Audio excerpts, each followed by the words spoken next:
Greetings, everybody, and welcome to another episode of Tbh. Now, as you can see, I'm by myself again. I say again because in episode 21, I put out some questions to fans of the podcast, and I said, if you were the host for a day, what questions would you ask me? And so 10 questions came in, and I answered them, and that was episode 21. Now, some more questions came in, and some of these are a bit more personal. And really interesting questions. And so 21 has like thoughts of the podcast, how it came about, what are my personal goals in life, stuff like that. And then these questions now kind of delve into more who Dale is as the man, I guess. So we're gonna go through them right now. Question 1. What would be your favorite 3 podcasts that you did? So my top 3 episodes. Alright, so 1 would have to be episode 9, which was with my good friend Leslie, where she spoke about some very personal things, and I shared a few. That to date is the most popular episode, and that's 1. There's no particular order. 2 would be the episode with Lincoln Liking.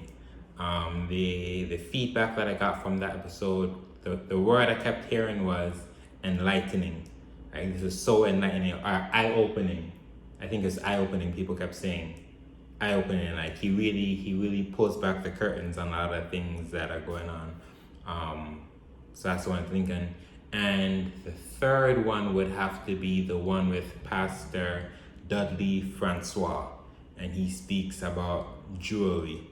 So those 3. An honorable mention would be the first video I ever put up, which is when I speak about the time that I abandoned Shahaya.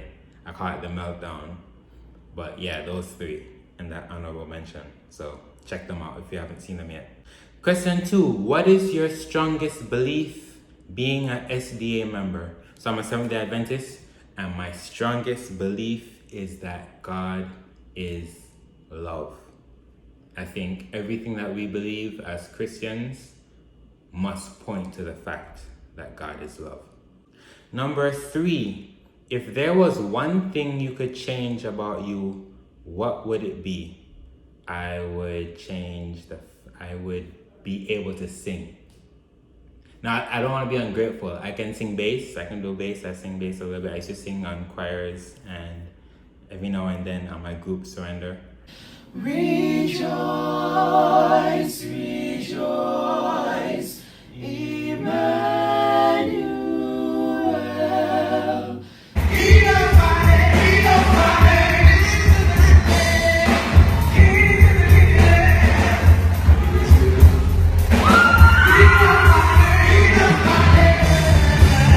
But like to really sing, like sing, yeah, that's the gift I didn't get. Number 4, what is something people seem to misunderstand about Dale?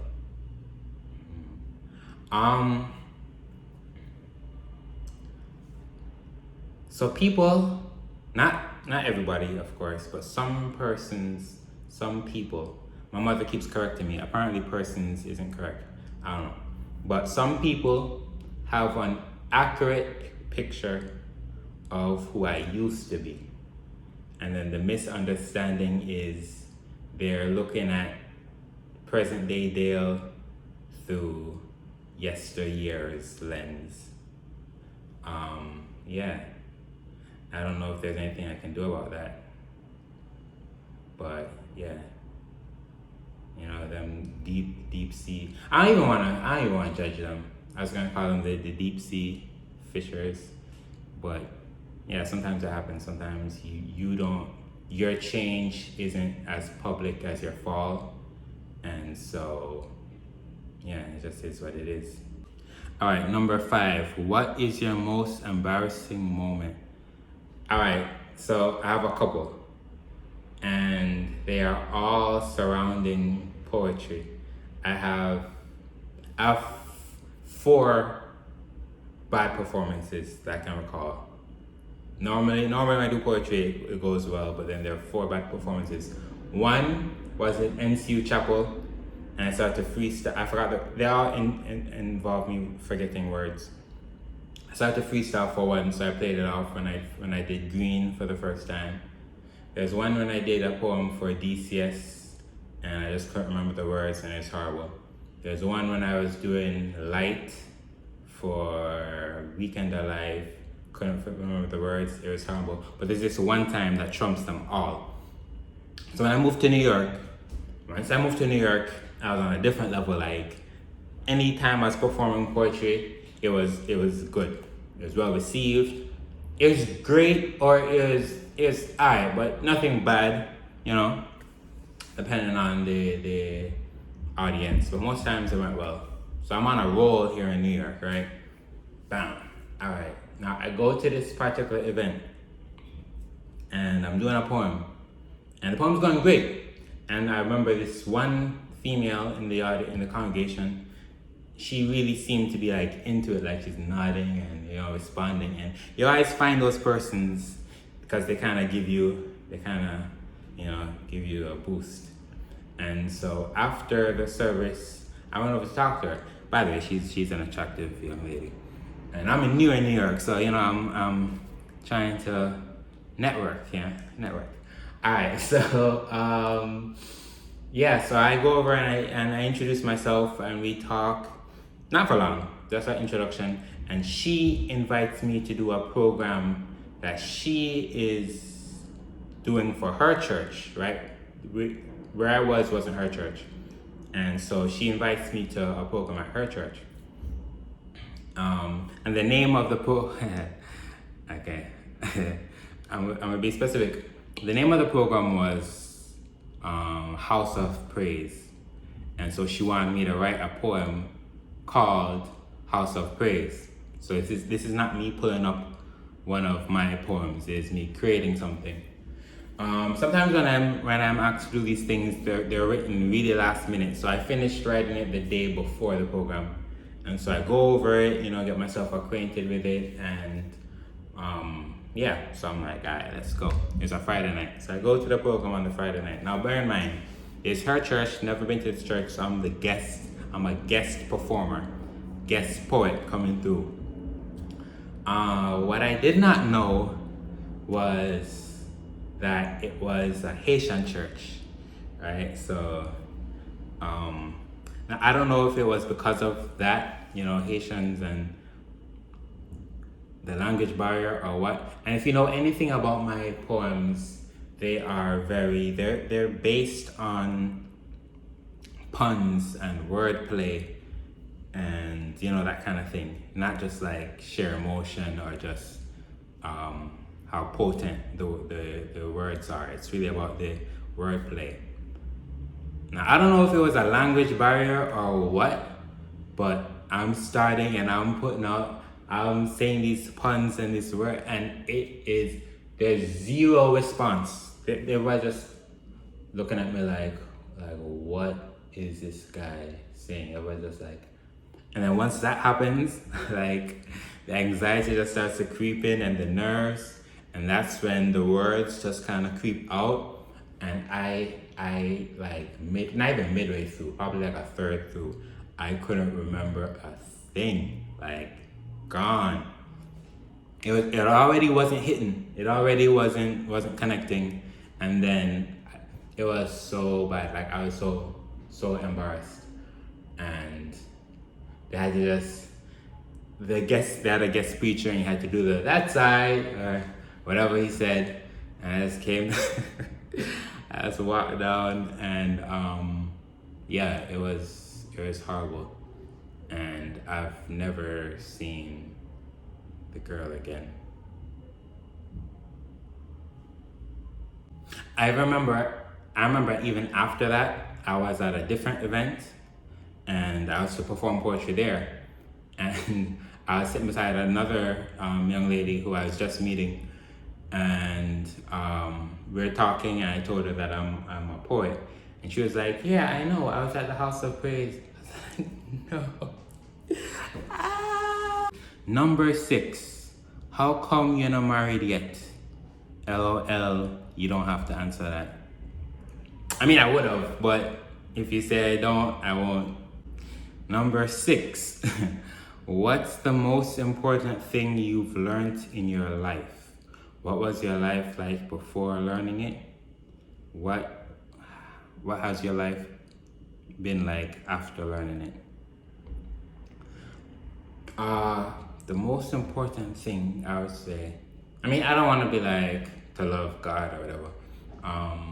Like something that I learned. I remember the period of my life when I learned how to play the piano by ear. So I grew up.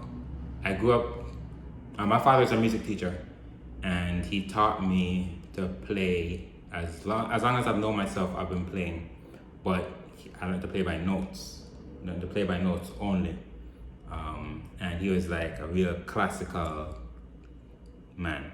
So we would grow up on Handel and Mozart and them things, and be playing classical music. I didn't play because I loved it. I played because we didn't have a choice. It was like a chore. And so every morning we have to wake up and play, go to school, and we come back home, play again. He would get examiners from the Royal School of Music or wherever, and they would come and examine us. Even in Jamaica, we'd be in Portland where we used to live, and this random white guy would be coming to our house to examine us. I don't know where they flew in from, or I don't even know the details. I was young. But yeah, when I stopped living with my father, I stopped playing. I was free, I don't have to play anymore. I still was familiar with the piano, but I didn't play. And then I recall it would have been 3rd form, going to 4th, I believe, where I was by a friend who also played the piano, and he had this big red book, and the book had lead sheet symbols, which is, so it has this song, it had a bunch of praise and worship songs in it, and it had the music notes, but then let's say if the chord is C, it would then just have the letter C above it, and if it's G, it has G or whatever.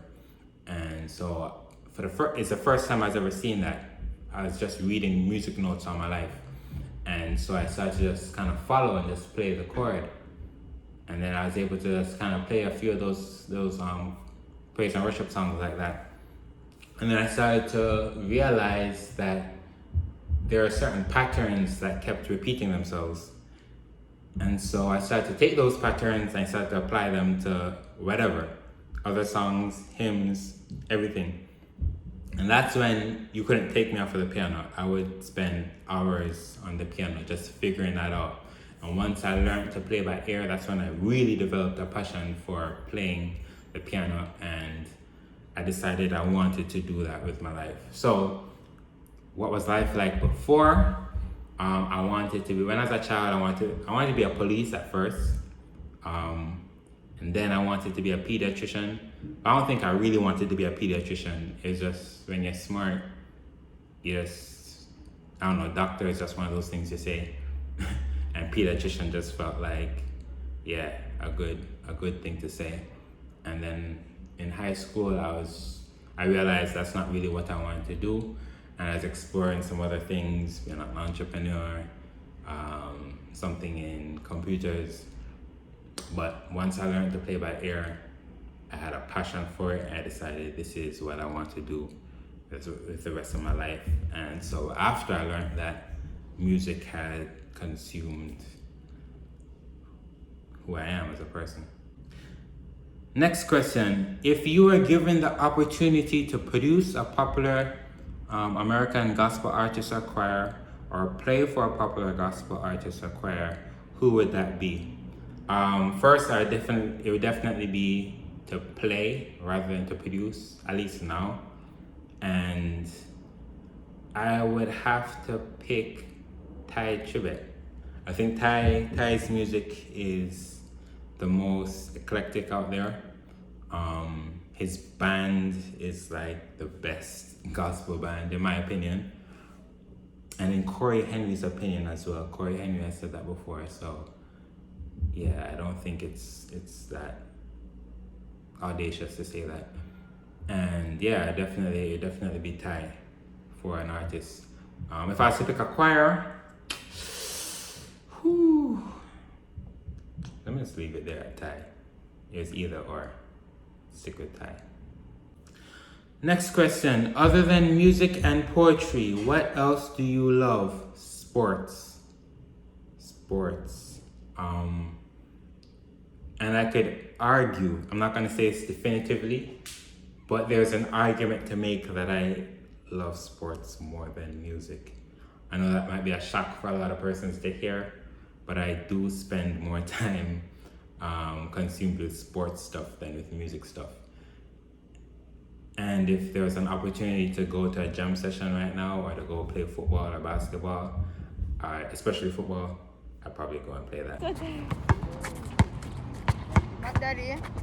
Coming. Daddy? What? 10. 10. Daddy, how we can have teams, Daddy? You How want we team? can have teams on this We're one? playing a game right now. It's almost done. They're almost doing it. We're going 12 or 21? No, 11. 11. 11? And I'm at 10? Yeah. Alright, let's wrap this up. Coach, wrap this up. Wow. like, Another guest, you know? no. New game, You have to kind of New give it game. an excuse game. for the finger. Ready?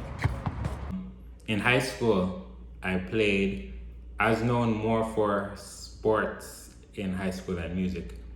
I played under 14 football when I was in second form for Manchester High. When I was in fourth form, I was on the basketball team. And only in fifth form, somebody asked me to join, a coach asked me to join the track team, but I wasn't interested in track like that. I ran like sports day. I ran sports day and cross country, and I have a high jump medal. But to be on the team and to be training every day, I wasn't interested in that. One of the footballers asked me to join the D Cup team. I don't know that I would have made the D Cup team. I doubt I would have made the D Cup team. That's fifth, sixth, lower six, upper six. Also, they have Saturday matches, so that wouldn't work for me. So that's when I joined the choir, because that kind of just fit. And that's around the time when I just started to learn to play by ear, and I really got into like gospel music and those things. But yeah, definitely sports. Yeah. Next question. What's your favorite pastime or fun memory as a child? Wow. Playing football. Especially when I moved to St. Elizabeth. When I moved to St. Elizabeth, we used to play football all the time. We used to play football before school. We had break time, we'd play on the court. Lunchtime, we'd play on the field. And then after school, we'd play again. So I remember those days. Football was a big part of the school day. And that's I think my most fun memory as a child. At the Mountainside Primary School in St. Elizabeth. What is a fun childhood memory of you and a member or members of your family? It definitely have to be something with me and my brother, Kenny. We played a lot together. We played football together. He introduced me to table tennis, so I learned to play table tennis from him. Riding our bicycles in Senti. Yeah, just a lot of playing with my brother, for sure. Next question. If you were to have a son, what would be the top 3 lessons you would teach him? I'm not gonna be all philosophical with that. But what I teach him though, I teach him that God is love. That would be the theme of everything I teach him spiritually. So a lot of spiritual lessons, but all reflecting the love of God. I would teach him music. I teach him music, and not just like to play the piano, but I teach him music. Different types of music, history of music, how to listen to music, all that kind of thing. And I would teach him how to and how not to treat a lady, but like later when he's approaching teenage, I don't know, somewhere along the line. I'm not an expert in parenting, but I would teach him how to respect women, how not to be forceful, and how to treat them with respect and with love, and to protect them. Next question, what is the first instrument you learned to play? All right, so I had that conversation with my mother recently, and she shared with me something that she wrote in a journal.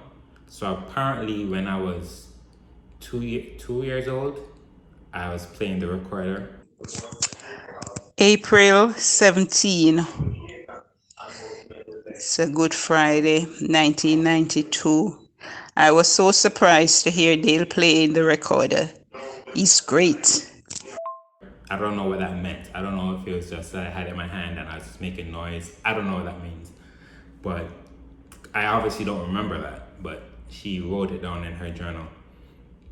I know I learned piano early on, but the first thing I remember playing, there's an instrument called a cabasa, which is a little percussion instrument.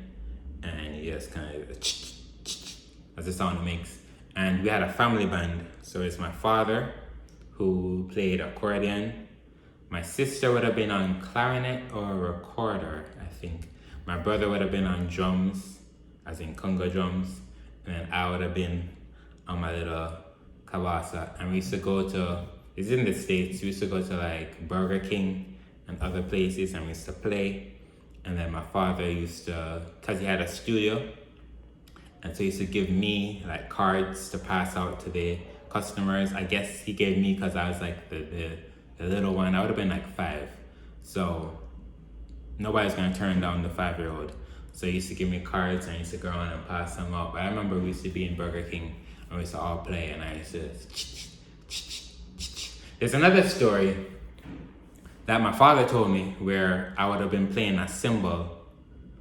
It would have been earlier than this because I don't remember, so maybe 3, 4. I would have been playing a cymbal, and a music teacher was in the audience wherever we were, and went to my father and told him that he has like adult students that can't keep timing as steady as I did, which is funny to me because right now I'm not good with rhythm at all.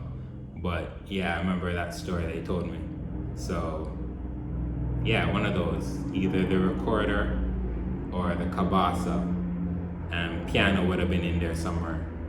Next question, is there an instrument that you have never played before? Yes, many. It'd be easier to tell you the instruments that I have played. So any keyboard instruments, so piano, keyboard, organ. I play bass. I wouldn't call myself a bass player. Like, depends on the audience. There's some audiences I would never dare to play bass in front of, but I can play basic bass. I have been in front of an audience and played drums before, but I am by no definition a drummer at all. And in college, I had to learn different instruments, but like for 1 semester. So you're not gonna really learn the instrument, but you get an introduction to them. So violin, clarinet, trombone. What else have I done? Steel pan. Yeah, that's about it. So then there's so many different instruments that I've never played before. I mean, I could start naming them, but yeah, if you name the instrument, most likely I haven't played it. Yeah, I definitely I don't know. And guitar, I can fool around with the guitar as well if it's in the right key. But yeah, I don't have like mad instruments that I can play. Nah. Can you cook? And what's your favorite meal? Alright. When persons ask me if I can cook, I ask them what do they mean. Right? Maybe like the instrument, maybe I should say like what I can do. Like if you ask me to make some fried chicken, I can do that. Bam. If I'm to like make some ground provision with it, boil some whatever, it'll be done. And you'll be able to eat it. If you want me to do like some casserole or soup, I made soup before. But like anything fancy or anything like that, that ain't me. If you want me to do anything that's gonna impress you, no. Yeah. So I can prepare food for our survival, and your face not gonna skin up. But yeah, I don't know if I would say I can cook, and I definitely don't do it often. One word to describe you and why. I would choose the word creative. Yeah, it's either between creative and talented, but I like creative. Creative kind of is more descriptive. I think so. God is a creator, right? And that's like a big part of who He is, or what we know of Him. And I think that's a big part of what I am. Like, so I think God just makes us creative, but I guess at different levels. And so I do music, I do poetry, I do this podcast, but it all kind of stems from creating something out of nothing.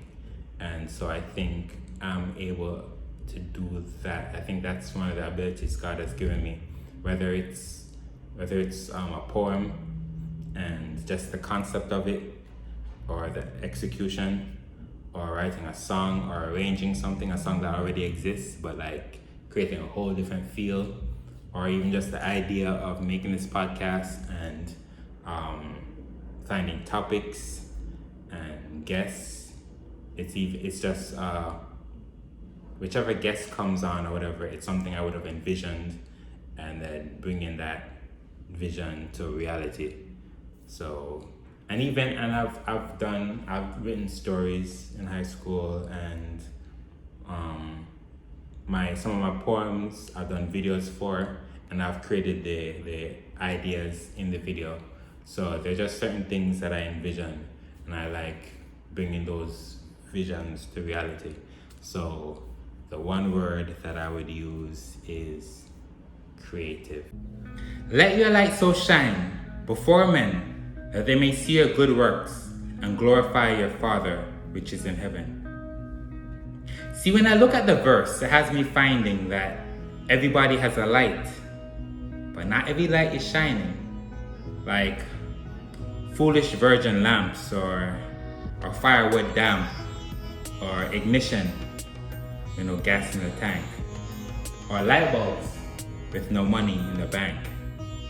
See, God is light, and we are His children, so to shine His light we're all selected, but sin was much more than we could afford, so our lights got disconnected. You see, when Adam ate from that fruit, with darkness we're all infected. But God in mercy looked down on wicked us and left a wick in us, sent down oil from above, that's Holy Spirit's love. That word is a lamp unto my feet, so I can see the devil tricking us and choose to turn right as your indicator's flicking up. Shine bright like a diamond, so they can follow you like Simon. Simon says, who's Simon? Messiah says, now is perfect timing to come unto me, all of you who have cares, struggling with sex, porn, lying, fear, vodka, liquor, rum, light, beer. Come unto me and be my light bearers. For my yoke is easy and my burden is light. I'm gonna shine so bright you can see God's reflection, So bright you need extra shades to look in my direction. So bright you can see me coming on the sunniest day from 3 corners away. So bright the sky will turn pink as I walk away. So bright demons will flee with their eyes hurting. So bright the enemy's kingdom I have to put up extra curtains. I have to put them up back to back to back. 3 layers thick, all painted in black with the blinders drawn and tint on the glass, and will still see me shining through as I walk past. So bright that you may glorify my Father of light. Alright guys, so this was another episode of TBH. I thank y'all for your questions. I thank y'all for tuning in. Next Friday we'll have another special guest with me. So I just want to invite you all to subscribe,